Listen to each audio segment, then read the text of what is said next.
नमस्कार, स्वागत है आप सभी का स्पेशल रिपोर्ट में। आपके साथ मैं हूं नलिनी पांडे। सबसे पहले आपको ये बताएं कि कानपुर के करौली बाबा और नोएडा के डॉक्टर के बीच में विवाद बढ़ता ही चला जा रहा है। डॉक्टर ने आश्रम में मारपीट का आरोप लगाया, एफआईआर दर्ज करवाई, मारपीट का वीडियो भी वायरल हुआ, लेकिन बाबा का कहना है कि सभी आरोप बेबुनियाद और प्लांटेड है।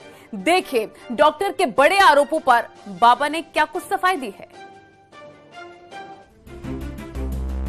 करौली बाबा पर पहला आरोप, बाबा के इशारे पर डॉक्टर की पिटाई। उन्होंने बाबा ने जो अपने आप को बाबा कहते हैं बेसिकली वो माफिया और गुंडे।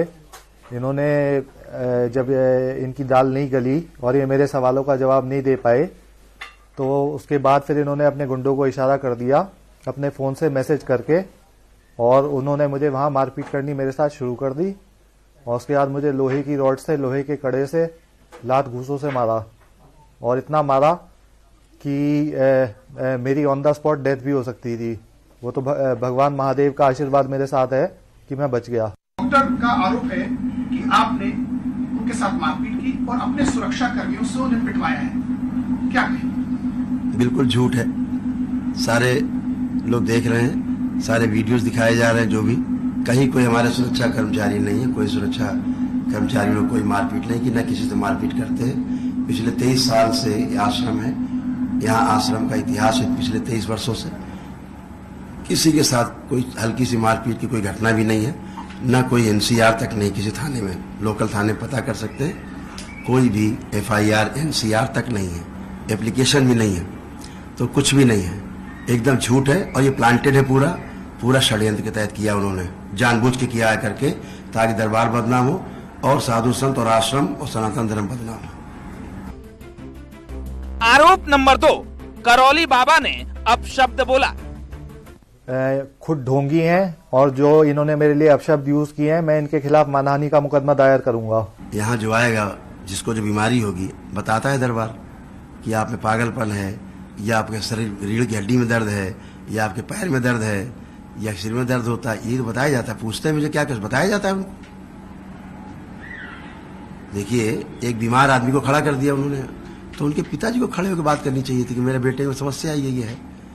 तो यही क्यों आए प्लांट होकर के, यही क्यों आए? अब बता रहे उनके पिता आए थे, भाई भी थे, क्या थे हमें नहीं पता, लेकिन जो वो घटना बता रहे हैं कि मैं इसमें शामिल था, मैं कहीं भी मारपीट में, गाली गलौज में, धक्का धुक्की में, या इसमें कि मैंने कहा वो मारो, कुछ भी मैं शामिल नहीं था। आरोप नंबर 3, बाबा का आतंकियों जैसा बर्ताव। ये बताइए कि आतंकवादियों के व्यवहार में और इनके व्यवहार में फर्क कहाँ रह गया? जब इन्होंने आतंकवादियों की तरह ही मारा है मुझे, तो इनका तो ये तो आतंकवादी ही हुए। फिर महाराज जी, डॉक्टर सिद्धार्थ आपको आतंकवादी तब कहते हुए नजर आ रहे हैं, उसका जवाब न्यायालय में उन्हें देना पड़ेगा। हम आतंकवादी हैं, उन्हें सिद्ध करना होगा। आरोप नंबर 4, चमत्कार के नाम पर फर्जीवाड़ा। जब तक मैं इनकी हाँ में हाँ मिलाता रहा, बाकी तो वीडियो वायरल है ही, सब चैनल्स दिखाई चुके हैं। तो जब तक मैं इनकी हाँ में हाँ मिलाता रहा, तब तक तो ये बहुत खुश थे। पर जब मैंने इनसे कुछ कहा कि आप कुछ ऐसी चीज तो करके दिखाओ, कुछ बताओ तो सही कि आप क्या दिक्कत है हमारे घर में, या क्या परेशानी है, या मैं ऐसे ही जाके जो है 2 लाख रुपए दे दूं। इन्हें दिखा कि डॉक्टर है, और डॉक्टर है तो इससे जो है अच्छे खासे पैसे निकाले जा सकते हैं। तो मैं इनके झांसे में नहीं आया, तो नाराज हो गए, और नाराज होके फिर इन्होंने अपने गुंडों को इशारा कर दिया। पत्रकार है, ठीक है, आपके सामने आदमी आए, कहते मेरी चिकित्सा करो, हमें पेट में दर्द हो रहा, आप कर पाएंगे? नहीं कर पाएंगे। जब चमत्कार यहाँ होता ही नहीं है। मैं कह रहा हूं कि सृष्टि में चमत्कार नहीं है। मैं कह रहा हूं पूरी सृष्टि में, अरे करने दो चौहान साहब, करने दीजिए, क्या है, तो ओपन है। कई बात भी हो रही है। तो मैं ये कह रहा हूं कि जब मैं कह रहा हूं कि सृष्टि में कोई चमत्कार नहीं है, सृष्टि में कोई रहस्य नहीं है, मैंने बुक लिखी है, मैंने हर बार दिखाया है, बार बार दिखाया है, ये फिर दिखा रहा हूं मैं। ईश्वरी चिकित्सा विज्ञान, ये जो ईश्वरी चिकित्सा एक अनुसंधान लिखा है, ये 2020 में जो पेज नंबर 7 पे है, इसमें उस घोषणा में साफ साफ लिखा हुआ है, अगर इसको आप पढ़ेंगे तो साफ साफ लिखा है कि अस्तित्व में रहस्य या चमत्कार जैसी कोई वस्तु या घटना नहीं होती, बल्कि जो भी होता है वो प्रकृति के नियम के अनुसार ही होता है। आरोप नंबर 5, डॉक्टर को डराने की कोशिश। हाँ, बिल्कुल बेनकाब करके छोड़ूंगा। मैं इस व्यक्ति से डरने वाला नहीं हूँ और ये लड़ाई चाहे मैं सुप्रीम कोर्ट तक लड़ने के लिए तैयार हूँ और इसको बिल्कुल उखाड़ दूंगा मैं। और जो इसने मेरे साथ बदतमीजी की है उसका पूरा जो है मैं इसके लड़ाई पूरी ऊपर तक कानून के रास्ते से पूरी लड़ाई लड़ने के लिए तैयार हूँ। किया जाए दरबार को, दरबार पहले से बेनकाब है, दरबार में कोई नकाब अकाब नहीं। डॉक्टर साहब बता दिया जाए इस डॉक्टर को, इसमें कोई नकाब उनके पड़ा हुआ है, उनके नकाब पड़ा है, दूसरे मजहब का वहां पड़ा हुआ है नकाब वो पहन के बैठे हैं। यहाँ नकाब नहीं है, यहाँ बढ़िया सनातन धर्म जिंदाबाद है एकदम। आरोप नंबर 6, बाबा के अपराध की लंबी लिस्ट। ये मुझे कुछ वहीं कानपुर के प्रिंट मीडिया से मिली है। क्या क्या जानकारी लगी? जानकारी ये मिली है कि इनके ऊपर ये पहले एक किसान नेता थे। जानकारी ये मिली है कि इन पे हत्या के केस हैं। एक इनका कोई अयोध्या प्रसाद का मर्डर हुआ था, उसमें ये जेल गए थे 92 में। और इन पे 2-3 केस छेड़खानी के हैं और इनके उसके अलावा इन पे जमीन कब्जाने के केस हैं कई। तो इनका लंबा चौड़ा इतिहास है आपराधिक। आंदोलन में लड्डू पूड़ी नहीं मिलती, आंदोलन में मिलती है सत्ता का विरोध करोगे जेल, फर्जी मुकदमे सब मिलेंगे, लाठी मिलेगी, गोली मिलेगी, जेल मिलेगी। वही मिला और आंदोलन हुए, उन्हें हमें रिहा करना पड़ा तत्काल। इतनी तो बात है, मुकदमे वापस लेने पड़े, सब हुआ। आरोप नंबर 7, दैवीय शक्तियों के नाम पर लूट। वो खुद कह रहे थे ना कि चैलेंज कर रहे हो, वो डराने की कोशिश कर रहे थे मुझे, तो उनके धमकाने में मैं आया नहीं। मैंने कह दिया कि हाँ कर रहा हूँ चैलेंज, क्या दिक्कत है? जब पैसे दे के आया हूँ इतनी दूर से तो चैलेंज भी ना करूंगा। अगर तुम मुझसे कह रहे हो कि चैलेंज कर रहे हो, चैलेंज तो वो कह रहे थे ना कि चैलेंज कर रहे हो। मैं तो भाई आपसे कह रहा हूं ना कि कुछ चमत्कार करके दिखाओ। अगर आप में दैविक शक्तियां हैं तो कुछ करके तो दिखाओ मुझे, या ऐसे ही दे दूं मैं पैसे अपने जो है पाई की कमाई ऐसी लुटा के आ जाऊं वहां। बोले तो कि हमारी चिकित्सा करो, हम पागल हैं। हमने बताया तो नाराज होने लगे, तो क्या बताए? हमने कहा कोई चमत्कार नहीं होता, कोई यहाँ पर रहस्य नहीं, हर चीज नियम से होती, तो नाराज हो गए। मतलब चैलेंज कर रहा हूँ, मैं तो चैलेंज करो, दिखाओ लाइव में सब। अरे भाई हमने कहा मैं कह रहा हूँ कोई रहस्य नहीं, कोई चमत्कार नहीं, फिर भी कौन नहीं दिखाओ। कैसे दिखा दे? अब आपसे कोई कहे सांप दिखाइए अमित जी, अब सांप दिखाओ सांप कैसे दिखाओगे आप जब है ही नहीं सांप?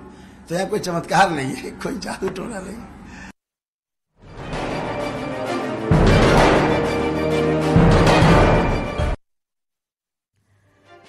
तो डॉक्टर के आरोप और करौली बाबा की सफाई के बीच करौली बाबा पर एफआईआर दर्ज हो चुकी है। कानपुर पुलिस ने डॉक्टर से मारपीट के मामले में पड़ताल शुरू कर दी है। करौली आश्रम पहुंचकर पुलिस टीम ने डॉक्टर के आरोपों को लेकर पूछताछ की। बिदनों पुलिस की टीम ने आश्रम में पहुंचकर केस से जुड़े तमाम पहलुओं पर पड़ताल की है।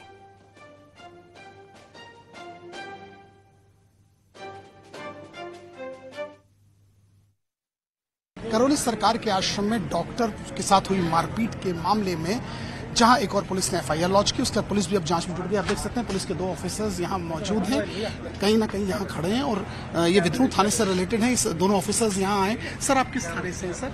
आपको बोल तो दिया मैंने, लेकिन मैं इस विषय पे ज्यादा बोल नहीं पाऊंगा। मैं बिदनू थाने से। सर आप भी विद्रोह से हैं? इसी इन्वेस्टिगेशन पे हैं सर? आपने देखा है दोनों ऑफिसर्स यहाँ आए, पहले इन्होंने सीसीटीवी फुटेज चेक किया, फिर अंदर रूम में गए और अब ये वहाँ बाबा जी के आश्रम में जा रहे हैं। इनका ये कहना है कि पहले पूरे फुटेजेस देखेंगे, उसके बाद आगे की कार्रवाई, क्योंकि ये जो जांच में एक एक करके पहले स्पॉट को देखा जा रहा है कि जहाँ का जिक्र हो रहा है कि उसकी पिटाई हुई थी, वो फुटेज देखने के बाद टीम अब अंदर सीधे बाबा जी के आश्रम में प्रवेश कर रही है। और देखा जा सकता है कि दोनों ऑफिसर्स अंदर गए हैं और अंदर जाके वहाँ जो और चीजें जहाँ कैमरे और लगे हुए हैं इस आश्रम के, अगर देखा जाए जिस तरह ये पूरी टीम आगे बढ़ रही है, वहीं कहीं ना कहीं इनको लेने का प्रयास किया जा रहा है। यानी अब जब पुलिस यहां से निकलेगी तब जाके पता चलेगा कि वास्तविकता क्या थी, क्या फुटेजेस इनके हाथ लगे। मेरे सोनू के साथ अमित गंजू, न्यूज़ 18 कानपुर। तो करौली बाबा आश्रम पर लगे तमाम आरोप कितने सच हैं, ये जांच का विषय है। लेकिन इस आश्रम की इनसाइड स्टोरी आखिर क्या है, ये जानने के लिए न्यूज़ 18 उस गांव में पहुंची जहां कभी करौली सरकार छोटे से आश्रम में आयुर्वेद की दवाइयां बांटते थे। कहा जाता है कि करौली सरकार मृत्यु से पहले अपनी शक्तियां संतोष भदौरिया को दे गए। तब से संतोष भदौरिया करौली सरकार बनकर लोगों के इलाज का दावा करते हैं। करौली बाबा के बारे में क्या कुछ कहते हैं वहां के लोग, देखिए।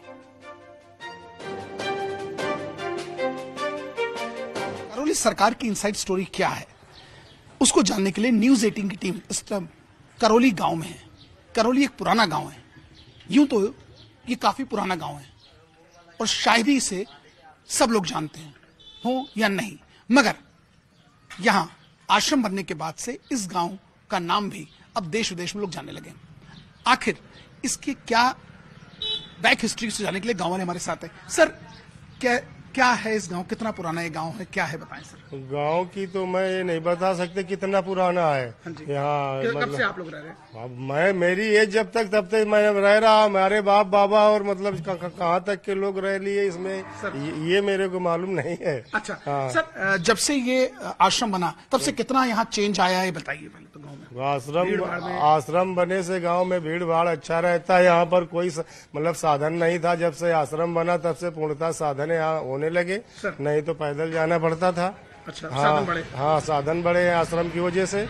सर आश्रम में लोग आते हैं, क्या क्या बता के जाते हैं, क्या फीडबैक देते हैं? आप लोग बात करते होंगे जो कहाँ से लोग आते हैं? आश्रम में जो लोग आते हैं तो वो अपनी अच्छा बैकअप दे करके जाते हैं कि हमें बड़ी अच्छी मतलब शांति है और हम लोग बड़े अच्छे से मतलब बहुत ज्यादा दिक्कत थी, पीड़ित थे, तो सारी समस्या हमारी सॉल्व हो गई है। सर आप किस गांव के हैं और क्या बताएंगे? गांव करौली है मेरा। हाँ। मैं बाय जॉब करता हूँ। हाँ। ठीक है सर, इस आश्रम के बनने के बाद से कितना चेंज आया इस गांव में और कैसे कैसे लोग आते हैं, कहाँ से? सवान से आते हैं इस गाँव से जी।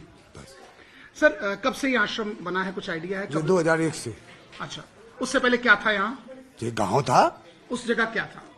कुछ नहीं था, खेत थे। हाँ खेत थे। हाँ। तो लवकुश आश्रम पहले बना, उसके बाद ये बना। जी हाँ। ठीक है। अम्मा कब से आप इस गांव में रह रही हैं और क्या सुधार देखा यहाँ आपने? अब यही जब से आश्रम हुआ भैया तो खूब सुधार हुआ। सब लोगों ने बिजनेस किया, दुकानें की, उसी से कमा धमा रहे हैं सब लोग। कितने घर इससे कमा धमा रहे होंगे? बहुत घर कमा रहे हैं, 50 घर कमा धमा रहे हैं। अच्छा, लोग तो आते होंगे, क्या आपसे आप लोग कोई पूछते नहीं कि उनको क्या दिक्कत, कुछ फर्क हुआ उनको यहाँ? नहीं, अब किराएदार आए, अपना वहाँ पे हवन किया, पूजा किया, फायदा होता है लोगों को? ठीक हो गए, चले गए। ठीक होते हैं? हाँ ठीक भी होते हैं। ठीक भी होते हैं कि ठीक ही होते हैं? नहीं, ठीक होते हैं। अच्छा, ठीक होते हैं। हाँ। मैम आप यहाँ रहती हैं जी, जब लोग यहाँ आते हैं उनसे आप इंटरेक्ट होती हैं, बात करती हैं, क्या लगता है कि कुछ फर्क हुआ लोगों को? नहीं। हाँ, वो बताते हैं कि हमें आराम है। हाँ। जब उनको आराम होता है तो अपना पूरी चिकित्सा करने के बाद वापस चले जाते हैं। हाँ। चलिए, कहीं ना कहीं सर आप इसी गांव से हैं। सर कितना चेंजेस आपने देखे इस आश्रम बनने के बाद से यहाँ? और सबसे बड़ी बात, लोगों की जो आस्था की बात है, लोग कहते हैं हम ठीक हो जाते हैं, कितने % लोग ठीक होते हैं? कौन कौन से रोगी यहाँ आते हैं? सर आश्रम ये बहुत बढ़िया आश्रम है। हाँ। बहुत अच्छा दरबार है। जितने भी लोग बाहर से आते हैं, कहाँ से? बहुत दूर से, कोई कलकत्ता से आता है, कोई बम्बई से आता है, कोई दिल्ली से आता है। हाँ। तो हम लोग पूछते हैं भैया आपको कुछ आराम हुआ यहाँ आने से? हाँ जी। बताते हैं मैंने डॉक्टरों के यहाँ बहुत इलाज कराया लेकिन मैं ठीक नहीं हुआ, और जब से मैं दरबार में आया हूँ तब से मैं पूर्णतः एकदम स्वच्छ हूँ और मेरी आस्था बढ़ती जा रही दरबार के प्रति। अच्छा, इनके आश्रम आने के बाद से क्या व्यापार में बढ़ावा हुआ, इस गांव का स्वरूप बदला? व्यापार तो जो लोग कर रहे हैं उनका तो चल ही रहा है, लेकिन जो दुखी व्यक्ति आता है बाहर से उसका कामयाबी मिलती है और बड़ा आनंद से रहता है, बड़ा खुश है। तो आप देख सकते हैं कि ये गांव का हम पूरा दृश्य अपने कैमरामैन से कहूं दिखाने, ये लोकलाइट्स हैं जितने भी लोग यहाँ हैं, क्योंकि इनका कहना है कि निश्चित तौर पर गांव बहुत पुराना है। करौली गांव को सारे लोग इतने पहले नहीं जानते थे। जब से आश्रम बना है लोगों की पॉपुलैरिटी बढ़ी है, लोगों ने मीन्स ऑफ ट्रांसपोर्ट यहाँ बढ़ा है, लोगों का आवागमन हुआ है, और इन सबसे बीच जो लोगों के फीडबैक लेते हैं, उस फीडबैक में अगर बात की जाए 80% लोग ऐसे इनको मिलते हैं कि कहीं ना कहीं लोग स्वस्थ होकर जाते हैं। तो ऐसा इनका मानना है कि इनको यहाँ रिलीफ मिलता है, इसलिए यहाँ आते हैं। और आश्रम बनने के बाद से इस गांव की तस्वीर और लोगों की तकदीर भी बदली है। बिजनेस सोनू के साथ अमित गंजू, न्यूज़ 18 कानपुर।